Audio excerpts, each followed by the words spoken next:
الحمد لله الذي أحيانا بعدما أماتنا وإليه النشور والحمد لله الذي هدانا لهذا وما كنا لنهتدي لولا أن هدانا الله. Bapak saudara yang berkah Allah, alhamdulillah kita masih diberi nyawa di pagi ini. Kita kalau nggak dapat musibah orang terdekat meninggal, kita nggak sadar kalau hidup berharga. Tapi kalau sudah ada yang meninggal, orang dekat, teman dekat, orang yang biasa ketemu kita, itu baru terasa bahwa oh ada ya kematian itu. Ya, semoga hidup yang Allah hadiahkan untuk kita ini dapat kita jadikan sebagai alat menuju mengenalnya. Surga hakiki itu mengenal Allah Subhanahu wa Ta'ala. Apalah nikmatnya surga nanti jika tidak ketemu dengan yang punya surga. Maka setelah orang bertahun-tahun, beribu tahun menikmati surga syahwat, mereka kemudian bertanya, siapakah gerangan yang punya surga ini? Bisakah kami bertemu dengannya? Inilah yang disebut dengan surga ma'rifat, surga mengenal Allah Subhanahu wa Ta'ala. Nabi Muhammad SAW mengajarkan macam-macam surga itu. Maka dalam hadis Imam Muslim kisah tadi terjadi. Jadi udah di surga, kita masih nyari ma'rifatullah, mencari ilmu mengenal Allah. Di sana panjang lama, mumpung kita masih di sini, jangan sia-siakan ilmu mengenal Allah itu. Jangan hanya ngaji itu cuma mengkaji yang kulit-kulit aja. Mau sampai kapan? Bosan, Pak. Duren kulitnya enak nggak? Kira-kira begitu. Yang enak di dalamnya. Cuma orang nggak tahan untuk sampai ke dalam. Dibuanglah. Nah, inilah kejadiannya sekarang. Orang kalau ngaji ma'rifatullah dikira ngaji gila. Ngaji zindik. Dan Rasulullah dari dulu emang dituduh gila. Jadi kalau antum ngaji mengenal Allah, ngaji zikir, lalu dituduh gila, wah itu udah mirip-mirip sama Nabi itu ya. Jadi udah mulai selangkah di belakang Nabi lah kira-kira. Nabi dituduh gila, kita dituduh gila ya. Nabi dituduh sesat, kita bakal dituduh sesat. Siap-siap aja, Pak. Salah satu hal yang akan orang tuduhkan sesat kepada kita atau bilang kita gila, obrolan yang bulan lalu saya pernah gantung tentang Al-Mahdi. Masih ingat? Dan saya menjanjikan pada pagi ini kita membahas lawannya Imam Mahdi. Siapa lawannya Imam Mahdi? Dajjal. Dajjal itu nama atau gelar? Gelar. Sama, Al-Mahdi itu nama atau gelar? Gelar. Karena itu gelar, lalu siapakah Al-Mahdi? Dan kita sudah jelaskan. Sekarang pertanyaannya, siapakah Dajjal? Ya. Dajjal secara bahasa Arab artinya fa'al, Dajjal, orang yang banyak bohongnya. Al-Mahdi itu yang banyak hidayahnya. Gitu. Sedangkan Dajjal yang banyak bohongnya. Pernah diajarin guru ngaji, sebelum assalamualaikum salat, kita baca doa. Allahumma inni a'udzubika min fitnatil qabri wa adzabin nar wa fitnati masihid dajjal.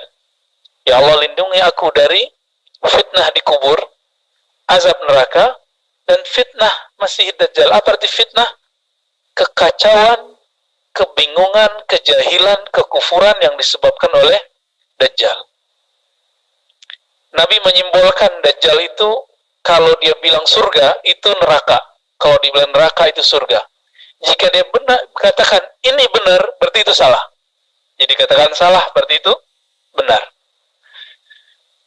Bapak saudara makan Allah, ini udah masuk fitnatul dajjal. Cuma karena bom virus, seluruh negara di dunia sekarang hampir semua resesi, benar nggak? Udah 90% semuanya, Pak, hampir resesi.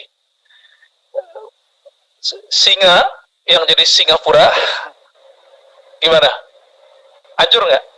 Hancur, cuma karena tabungannya banyak, ya masih santai-santai aja. Tapi udah hancur, Pak. Mau sampai kapan itu bertahan? Indonesia devisanya berapa sisanya? Paling-paling tahan 6-7 tahun. Kalau ini nggak berakhir, apalagi nanti ada virus baru lagi. Kita nggak tahu apa yang terjadi. Bisa nggak mengimajinasikan kalau negara bangkrut semua, apa yang terjadi? Teritorial negara menjadi ambigu, samar. Dan saya sudah sampai berpikir ke sana, Pak. Ini kalau semua negara nanti hancur karena virus, muncul lagi virus baru, muncul masalah baru, kita sekarang masih enak kan? Tapi insya Allah, semoga Indonesia dijaga ya. Kita tinggal di Katulistiwa, ya lempar singkong jadi, Pak. Nah, semoga ini kabar baik juga bahwa negeri kita dijaga oleh Allah Subhanahu wa Ta'ala. Fitnatud Dajjal, kekacauan karena Dajjal itu bersifat paradigma. Jadi mainnya paradigma. Bayangkan COVID yang belum jelas juntrungnya dari mana, kita udah ketakutan semua, benar kan? Gak apa-apalah masjid begini daripada ditutup, kan begitu. Betapa menangisnya, menjeritnya kolbu kita selama 3 bulan lebih, masjid di lockdown. Wah, stres kita, Pak, mikirin itu. Rohani kita yang stres. Sampai ada jamaah kita nangis-nangis, Ustadz, gimana nih masjid kita sudah di lockdown ini? Ya. Wah, ini rindunya ke masjid dahsyat. Saya katakan dalam hati, wah, ini orang benar-benar beriman ini. Tapi mau gimana lagi? Umurnya umur rentan. Bapak saudara makan Allah, ini mainnya di paradigma. Karena setiap hari diberitakan, setiap menit diberitakan, akhirnya itu benar-benar masuk dalam pikiran kita. Kita nggak nolak kok COVID ada. Tapi kalau separah yang diberitakan, nggak juga. Coba hitung, Mbak. Berapa jumlah orang kematian dari bulan Maret sampai sekarang? Nanti Bapak hitung, berapa bulan itu? Maret sampai sekarang, berapa? Berapa bulan? Lebih ya? Maret, April, Mei, Juni 8. Itu hitung tahun lalu, selama 8 bulan, 2019, berapa orang meninggal? Coba catat, hampir sama. Tapi paradigmanya dirubah. Dulu meninggal karena flu, karena jantung, karena diabetes. Sekarang ditambahin berita COVID. Itu aja, Pak. Kalau nggak percaya, buka datanya. Ya, datanya sudah dibuka online semua. Tinggal kita cek sendiri.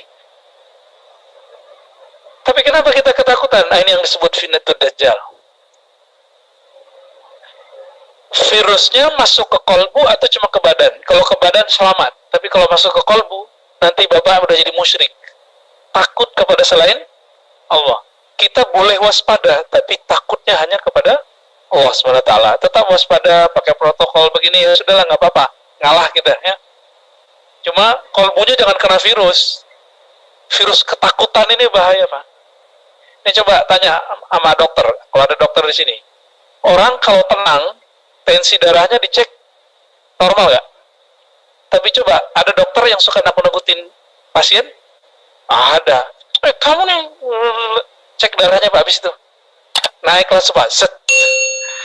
Langsung imunnya jatuh. Ya kan? Maka Bapak saudara makan Allah, fitnatud Dajjal, ini siapa sih yang bikin? Ayat yang paling jelas membicarakan ini, walaupun ahli tafsir pernah berdebat, tapi ayat ini semakin jelas. Ini adalah dalam surat Thaha ayat 96. Jadi Allah Ta'ala mengkisahkan tentang Nabi Musa pulang dari khalwat 40 hari. Khalwat itu menyepi. Nabi Musa menyepi 40 hari, masih ingat? Ya, awalnya 30 hari, lalu kemudian digenapkan jadi 40. Itu ada rahasianya. Kita nggak sempat menceritakan sekarang. Ketika Nabi Musa pulang, pengikutnya yang sudah dikadar menyembah Allah, itu menyembah siapa? Sapi, kepala sapi. Ya, sapi. Jadi ada patung sapi bisa ngomong, Pak. Akhirnya disembahlah oleh Bani Israel. Kata orang, Bani Israel cerdas. Kok nyembah kepala sapi ya? Maka orang-orangnya cerdas intelektual, belum tentu cerdas spiritual. Mohon maaf, Bapak coba lihat, penguasa bisnis di Indonesia, orangnya cerdas nggak secara intelektual? Cara hitungan, cerdas. Tapi di belakangnya mereka menjaga, melihara jenglot, tahu jenglot? Ya, jadi jimat sama dia.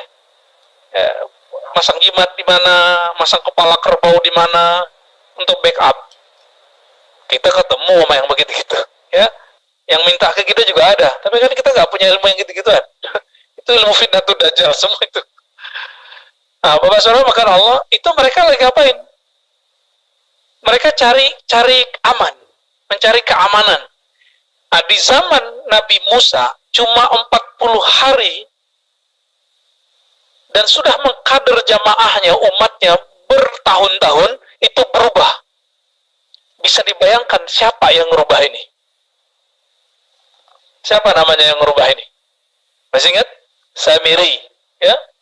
Samiri ini romannya gimana sih? Cerita aslinya? Lahir dari mana? Bapaknya siapa? Kan nggak ada.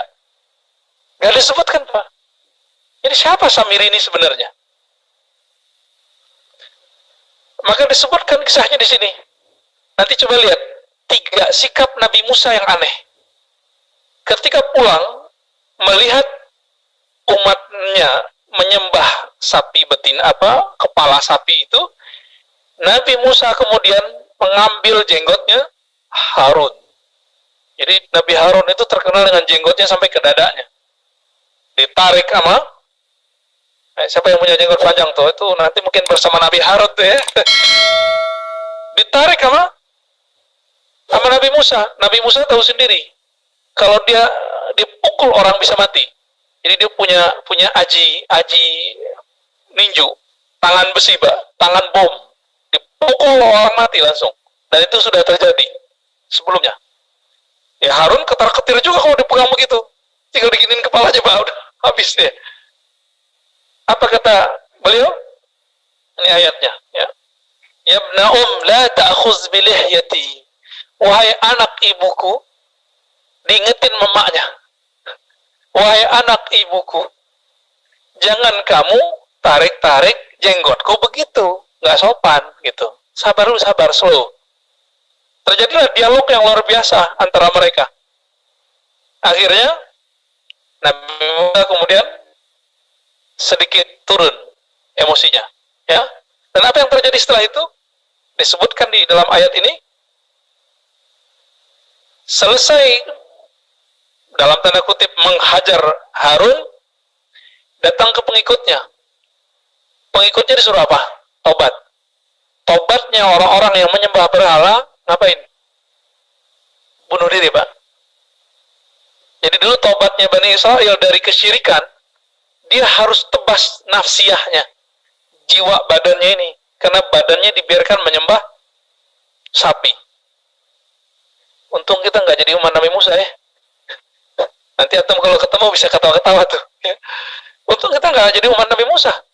Jadi jangan bilang Israel keren ya, Yahudi keren, belum tentu. Kita kalau jadi umatnya, tobat dari syirik harus bunuh diri. Tapi giliran ketemu Samiri, apa kata Nabi Musa? Fama khatbuka ya Samiri. Orang Arab kalau ngomong begini, itu sama kayak saya marah, tapi saya bilang, Dek, kamu ada apa sih? Gitu. Nabi Harun mau ditonjok, dipegang jenggotnya, ditarik. Umatnya yang menyembah berhala disuruh bunuh diri. Giliran penyebab masalahnya nggak diapa-apain, Pak, cuma ditanyain. Fama khatbuka ya Samiri. Ada apa masalahmu, hai Samiri? Kok 40 hari aku tinggalkan, kamu rubah akidahnya umat. Berarti Samiri tadi pernah jadi pengikut Nabi Musa? Belum tentu. Ya, belum tentu, Pak. Di antara pengikut orang besar ada pengkhianat. Di saat Nabi SAW, Nabi Muhammad, Nabi kita, dapat turun wahyu surat Al-Mu'minun sampai di ayat penciptaan ayat 11. Berhenti di tengah. Nabi SAW lagi diam. Lalu si penulis wahyu, namanya Abdullah bin Sarah, itu mendengar ayat yang turun ke Nabi. Tapi Nabi belum bacain. Fatabarakallahu ahsanul khaliqin. Yang sering dibaca juga di sini, Ustaz ya. Maka Maha Suci Allah sebaik-baik pencipta. Ibnu Sarah mengatakan, wahai Rasulullah, aku mendengar bacaan ini. Apa kata Rasulullah? Tulislah, begitulah ayat itu diturunkan. Ibnu Sarah kemudian GR. Oh, Muhammad dapat wahyu. Aku juga dapat wahyu. Ngapain ikut Muhammad? Tunggu aja sendiri. Murtad dari saat itu. Jadi orang yang hatinya tajam pun disebut dengan mukasyafah. kolbunya kebuka, belum tentu dijamin dia matinya muslim, Pak. Apalagi yang nggak kasyaf, yang kolbunya gelap. Orang udah jadi wali, dipecat, Pak, dari wali. Ini dia nih. Dia kan udah jadi wali nih, pencatan wahyu. Dipecat dari kewalian. Dipecat dari status sahabat Nabi. Menyeramkan ini. Nabi Musa yang sakti di zamannya, yang berdekatan dengan beliau, ya 3 orang. Beliau, Nabi Harun, Samiri. Apa yang didengar Nabi Musa, Samiri bisa dengar. Kecuali ketika berkhawat 40 hari, Samiri nggak dengar. Nabi Musa berguru ke Jibril, Samiri dibesarkan oleh Jibril. Ini ayatnya berikutnya ya. Di ayat 96-nya, qala basurtu. Jadi setelah ditanya oleh Nabi Musa, fama khatbuka ya Samiri? Apa masalahmu wahai Samiri? Dijawab oleh Samiri, qad basurtu bima lam yabsuru bihi. Aku dikasih penglihatan yang umat ente gak lihat. Maksudnya, saya juga diberi penglihatan alam gaib yang umatmu gak lihat. Gitu. Lanjut sampai ayatnya. Ditafsirlah ayat ini, dijelaskan oleh Imam Ibnu Katsir, dijelaskan oleh Imam Tabari, imam-imam yang lain. Ketemu satu titik kesamaan penafsiran. Bahwa Samiri waktu kecil didatangi oleh Jibril. Jibril mendidiknya langsung. Kira-kira kalau Jibril langsung ngurus anak kecil, itu kenapa, Pak? Orangnya spesial nggak? Spesial. Ketika Nabi Muhammad diambil oleh Jibril lalu dibedah dadanya, itu karena beliau spesial atau bukan? Coba antum nggak ada yang dibedahkan waktu kecil? Kecuali bedah jantung. Bocor darahnya gitu ya, dibedah. Ini Samiri juga diurus oleh Jibril alaihissalam. Spesial, masih spesial. Dilatih. Harapan Jibril nanti Samiri jadi orang benar. Tapi Allah berkehendak lain. Jadi meskipun gurunya malaikat, tapi kalau Allah tidak tetapkan hidayah masuk ke dalam kalbu seseorang, Jibril pun gurunya gak beriman dia. Apa yang terjadi setelah itu?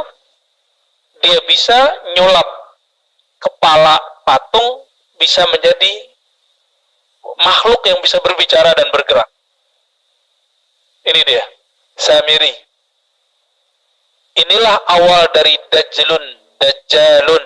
Dia membohongi umat Bani Israel. Ini awalnya nih.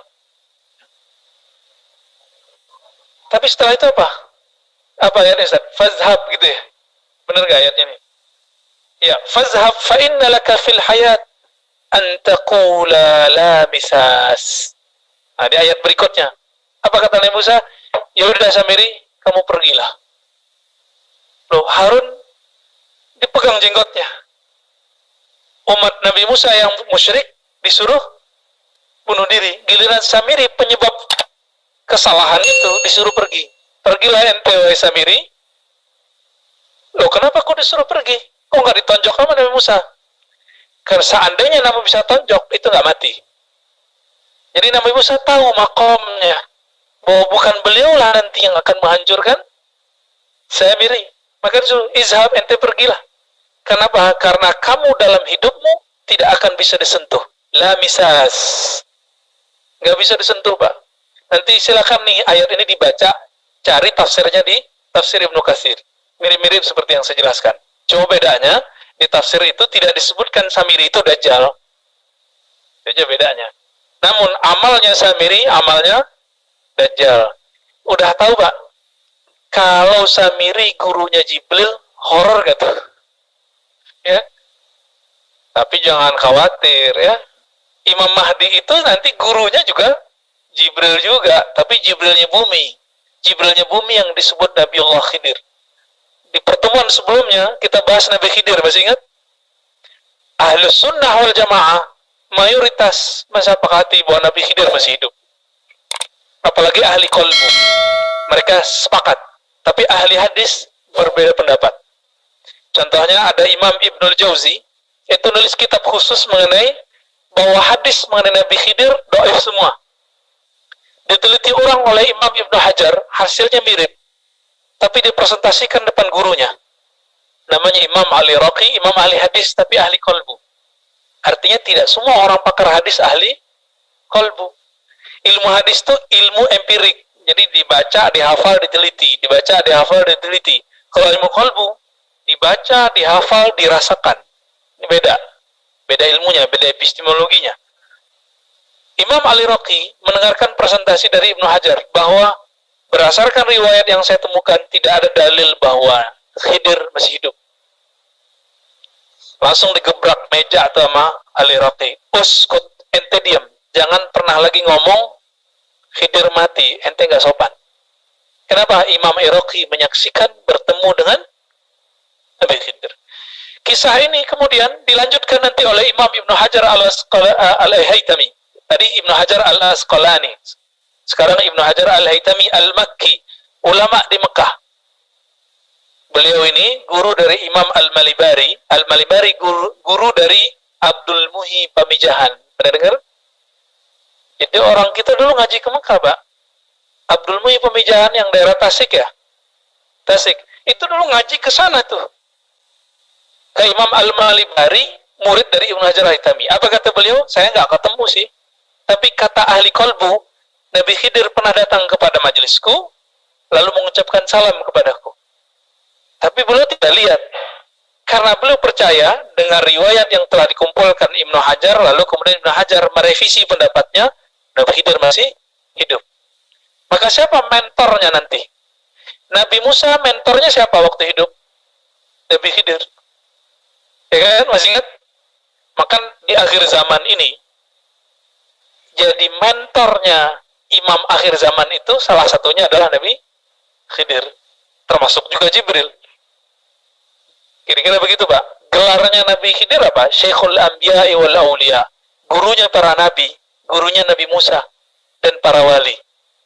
Kalau nggak bisa ngelawan Samiri. Nggak bisa ngelawan Samiri. Bapak saudara bekal Allah. Jadi setelah Samiri ini diusir oleh Musa, kok nggak diapa-apain? Karena Nabi Musa memang tidak punya otoritas untuk membunuhnya. Siapa yang punya hak? Disebutkanlah di hadis bahwa yang nanti akan membunuh Ad-Dajjal itu Masih yang lain. Kan gelarnya Al-Masih Ad-Dajjal. Maka yang bunuh dia Al-Masih Isa. Sayangnya banyak orang-orang intelektual di tahun-tahun 60-an, 70-an di Arab sana, itu ketika baca hadis sahih ini bilang, ini hadis gak sahih. Kok ada di Bukhari ya? Kok ada di Muslim ya? Akhirnya mereka menolak hadis ini sahih.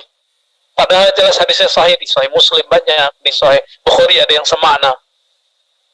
Jadi kalau hidayah nggak masuk, mau gelar gimana, mau sorban setebal apa, nggak masuk, Pak. Ya. Muncullah mereka mengatakan, oh tidak ada Mahdi, tidak ada Isa, tidak ada Dajjal. Di zaman dia nggak ada, dia kalau meninggal duluan, mereka itu. Termasuk imam namanya Ibnu Khaldun. Saya termasuk pengagum beliau dalam ilmu sejarah dan sosiologi Islam, tapi dalam bab ini kita tidak sepakat dengan beliau. Boleh-boleh aja, ya, nggak masalah. Baik, Dajjal, gelarnya Samiri ini, kemana dia di waktu Nabi hidup? Nabi Muhammad SAW mengatakan, tidaklah ada seorang Nabi, melainkan mengingatkan umatnya mengenai kekacauan yang akan didatangkan oleh siapa? Dajjal. Itu pesan Nabi. Berarti beliau pun bukan orang yang dapat izin untuk merantas Dajjal. Sekelas Nabi Muhammad nggak dapat izin, Pak.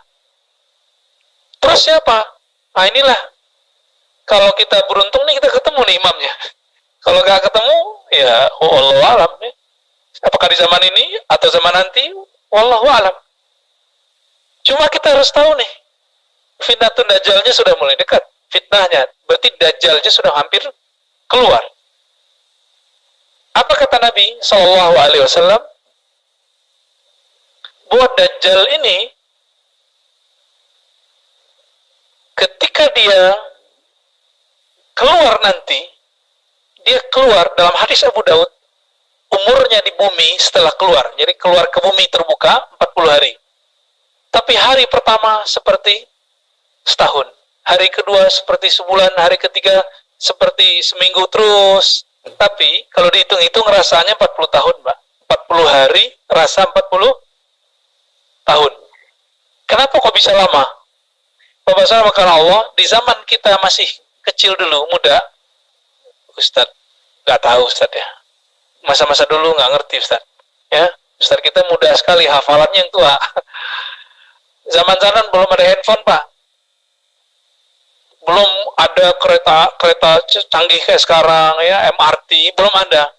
Belum ada handphone, komputernya juga belum jelas, ya, masih dos-dosan, ya. Belum ada Apple, Pak, ya. Itu dunia kayaknya lama, hidup tuh kayaknya lama. Ngerasain nggak? Masa kecil tuh rasanya lama. Kenapa? Semuanya manual. Semuanya manual. Nanti kebayang nggak? Nah, ini yang saya gambarkan di depan Pak tadi. Kalau bumi ini, negara-negara di dunia ini nanti miskin, habis semua devisanya, habis uang negara, apa yang terjadi nanti? Mobil Bapak nggak bisa lagi isi bensin, Pak. Maka sekarang orang udah mulai ciptakan tenaga surya. Tapi orang masih belum percaya ini. Di mana-mana sudah mulai krisis bahan bakar minyak, benar nggak? Kita aja ngimpor, Pertamina ngimpor loh, Pak. Nggak tahu kalau udah ketemu lagi titik-titik baru. Ngimpor semua. Dan itu subsidi. Tapi diam-diam naik kita nggak tahu, ya kan? Masih lebih murah lah daripada negeri-negeri sebelah. Jika ini nanti terjadi, artinya teori bahwa nanti di akhir zaman semuanya kembali ke zaman manual sangat besar kemungkinan.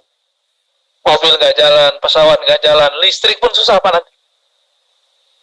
Maka muncullah nanti krisis energi, lalu krisis pakan. Nah, ini mulai bahaya. Disinilah 40 hari, 40 malam, sebagaimana di zaman Nabi Musa 40 hari, 40 malam, orang-orang menjadi musyrik. Jadi itu sejarah berulang. Berapa hari selama Nabi Musa? 40 hari, 40 malam. Nanti diulang Pak ceritanya. 40 hari, 40 malam. Rasanya seperti 40 tahun. Orang lagi panik, orang lagi lapar, orang lagi susah. Tiba-tiba ada datang yang bawa, tiba-tiba hujan. Padi diginiin, tumbuh Pak. Set, gitu. Kira-kira gimana tuh? Orang mengira dialah sang satria piningit, juru selamat, imam akhir zaman, Al-Mahdi.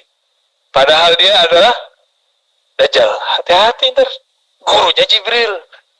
Mantra-mantra Jibril dia punya semua, kecuali beberapa hal yang disimpan untuk Al-Mahdi.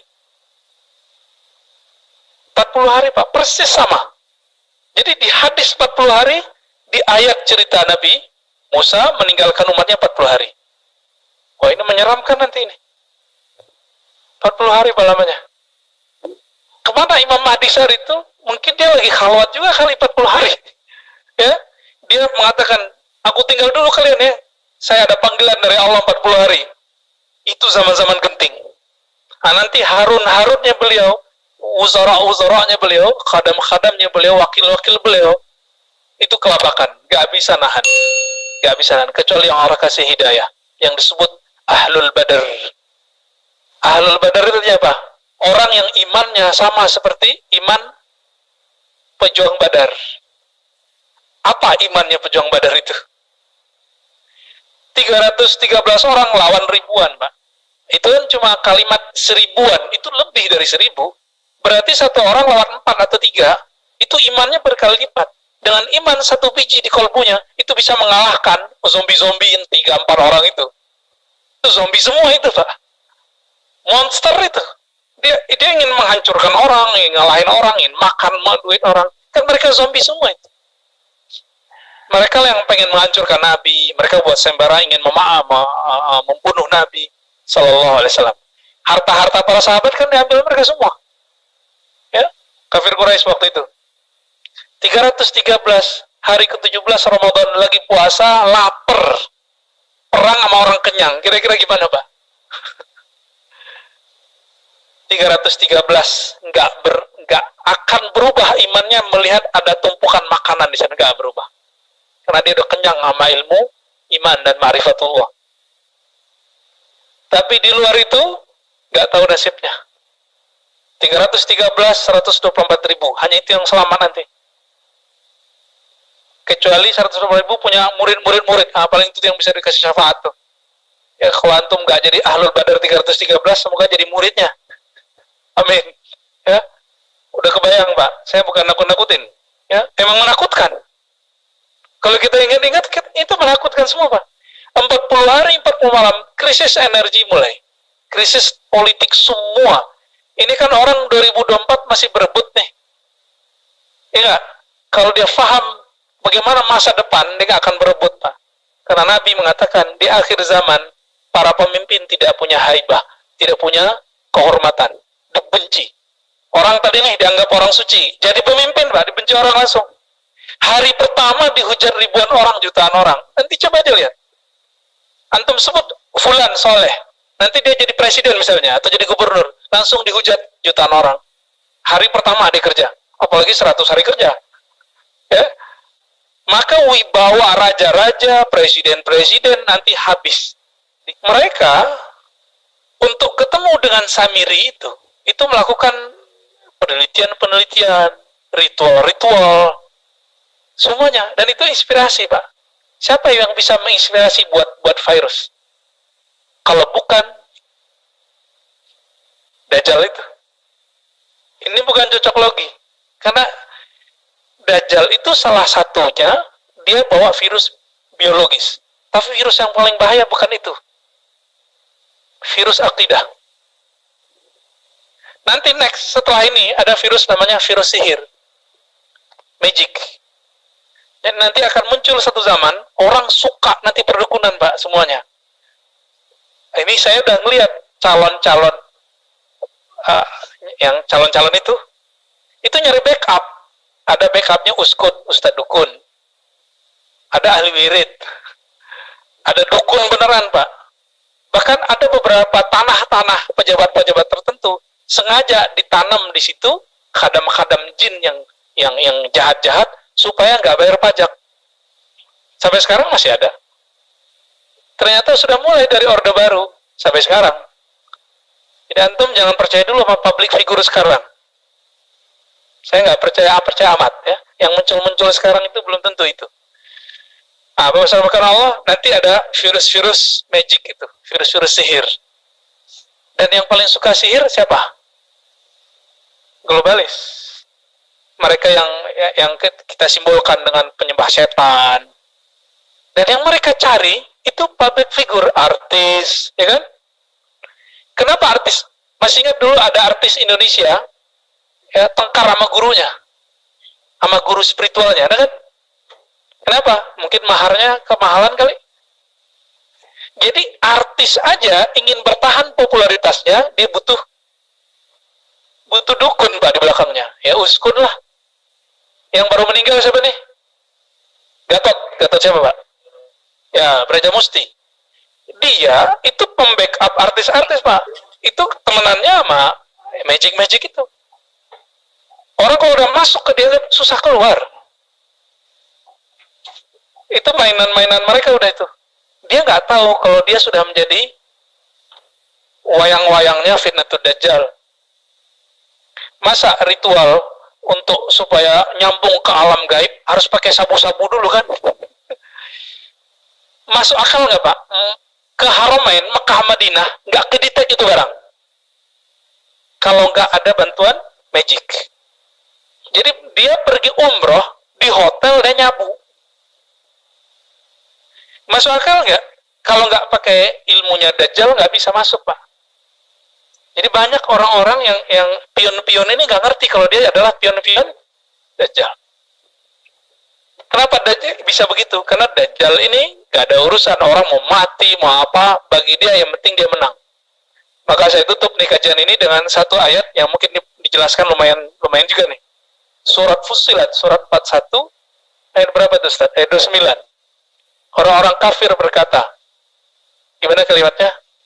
Rabbana arinal lazaini adallana ya minal jinni wal insi. Benar Ustaz? Kalau salah tolong dibenerin. Wah ya Allah, nanti di neraka orang-orang kafir itu mengumpat, lalu sembari mengumpat itu berdoa. Apa doanya? Ya Allah, tunjukkanlah kepada kami, kasih unjuk kepada kami, bawa ke sini dua orang allazaini. Ini beda allazina ada allazaini. Allazaini dua orang, dua sosok adallana yang menyesatkan kami. Satu minal jinni, kedua minal insi. Satu dari jin, satu dari manusia. Kita udah cari beberapa hari ini tafsirnya. Hampir semua penafsir mentok.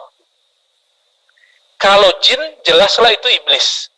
Kalau manusia, siapa? Di tafsir Tabari disebutkan, tafsir umat salaf saleh. Kayaknya ini anak Nabi Adam yang membunuh saudaranya. Siapa? Ya. Tapi dibantah oleh Imam Al-Alusi dalam kitab Ruhul Ma'ani. Kitab tafsir belakangan. Beliau ahli kolbu, adabnya tinggi. Apa kata Imam Al-Alusi? Tidak benar. Qabil itu meskipun bunuh saudaranya, dia mukmin tapi berdosa. Dia mukmin tapi berdosa. Lalu siapa sosok ini? Enggak dijawab oleh Imam Al-Alusi. Tapi Imam Al-Alusi sudah membuka ruang bagi kita, terutama bagi saya yang ketika baca ayat ini. Siapakah dia? Lebih kurang dengan perkembangan tafsir sekarang, bisa dikatakan Ad-Dajjal. Dari kalangan jin adalah iblis, dari kalangan manusia adalah Dajjal. Baru terjawab, kenapa kita berdoa setiap akhir salat? Ya Allah, lindungi aku dari fitnatid Dajjal. Fitnahnya Dajjal. Baru kita faham. Jadi dua sosok ini. Kira-kira apa hubungan iblis dengan Samiri, Dajjal tadi? Itu saya nggak bisa jelaskan. Kita dikasih tahu. Hubungan apa? Kita dikasih tahu, tapi kita nggak dibolehkan menceritakannya. Ya, karena datanya secara fisik belum ketemu. Baru ketemu secara rohani, Pak. Ya, data-data penjelasan ini. Maka Bapak Saudara makan Allah, udah wajib, setengah wajib lah. Setiap hari kita melazimkan doa, ya Allah lindungi aku dari azab kubur, azab neraka, dan fitnah Dajjal. Minimal pagi sama sore, Pak. Jangan tinggalkan doa ini ya. Kalau memang kita bukan terpilih menjadi pejuang bersama Imam Al-Mahdi, kita akan dicabut nyawa sebelum terjadi itu. Tapi kalau kita terpilih sebagai pejuang di zaman itu, apapun keadaannya nanti, insya Allah kita masih hidup. Gitu. Saya berdoa yang hadir ini tidak salah pilih imam. Karena 40 hari mencekam itu, orang-orang mengira itulah Al-Mahdi. Ternyata itu adalah, ya. Next kita cerita, siapakah tentara Dajjal? Apakah Yahudi doang? Wahyudi kata orang sekarang. Ya, belum tentu. Kan lagi banyak ceritanya bahwa Yahudi lagi menanam pohon tertentu. Ya, belum tentu begitu, Pak. Pemahamannya belum tentu begitu. Siapa tahu tentaranya di sekitar kita. Nah, nanti tolong ingatkan saya. Kita akan membahas tentara-tentara Dajjal, ciri-ciri munculnya Dajjal, tapi kabar gembiranya, kalau Dajjal sudah mau keluar, berarti Mahdi juga sudah mau keluar. Nah, ini pembahasannya mungkin 3-4 pertemuan, ini kan masuk kedua ya. Ya, mungkin 2 pertemuan lagi baru beres. Baru kita masuk ke alam padang mahsyar. Insya Allah. Ya. Kalau enggak nyaman kita hidup. Ya. Orang-orang di luar sana berbicara akhir zaman, tapi mohon maaf, berdasarkan prasangka, berdasarkan emosi, berdasarkan ketidaksabaran. Nggak sabar, pengen maksain Imam Mahdi keluar sekarang juga, tahun ini juga. Dajjal muncul tahun ini juga. Ini kan maksa-maksa Allah. Ini nggak bisa. Ini kan urusan Allah Subhanahu Wa Taala, bukan urusan kita. Nah, saya tutuplah dengan satu kalimat. Jika Nabi sebelum hijrah ke Madinah dibedah dadanya, itu namanya islah. Allah memperbaiki Nabi. Maka Al-Mahdi, karena dia pewaris yang paling pas mewarisi ajaran kenabian Nabi Muhammad SAW, sebelum nanti muncul di hadapan khalayak ramai, tapi beliau sudah muncul di khalayak Al-Badr 313 itu. Sudah muncul. Sebelum muncul nanti, beliau pun dadanya akan dibedah oleh Allah. Apakah makna atau hakiki, kita serahkan maknanya kepada Allah. Ini disebut dalam hadis Islah. Maka dikatakan dalam hadis Nabi, seandainya kiamat tinggal 1 hari, pasti Allah akan bangkitkan seorang Al-Mahdi dan diislah semalam. Diislah semalam. Diperbaiki semalam. Ini kabar gembiranya. Kalau tadi Al-Dajjal 40 hari, rasanya 40 tahun, nanti ama Al-Mahdi lebih hebat lagi, Pak. Lebih lama lagi, insya Allah. Ya, nanti kita akan sampai ke sana di waktu berikut.